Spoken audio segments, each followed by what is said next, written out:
Guys, আসসালামু আলাইকুম। ইদান আপনাদেরকে দিয়ে কত গিফট পাইছে। এইগুলো আপনারা যেদিন আসবেন হকগুলে পায়েস না দিয়ে সিমাই না দিয়ে খাওয়াবেন, বুঝছেন তো। আবার এই যে দেখেন এখন গিলাস পাইছে, এই গিলাসে কী করবেন জানেন? যে আপনারা পানি খাবেন না, পানি খাওয়াবেন। আবার এই যে আপনারা আসলেন আদা বাড়া লাগবে নি, মশলা আদা বাটি বাটি কোন থবি নি, এই জন্য যে লিয়েছে। আবার কষ্ট করে আপনার গেদির বাটা লাগবে নি, বাটা লাগবে না, এই জন্য যে বাটার মেশিন লিয়েছে। দেখছেন বাটার কত সুন্দর একটা মেশিন।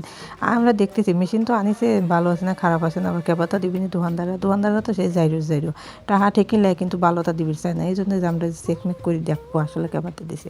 ভালোটা দিলি বাটা মাটা শুরু করে থুই দেবো না। আপনাদের একদিন দাওয়াত দেবো না, আপনারা এসে খায়া মায়া যায় না, তাছাড়া আর কী করবো।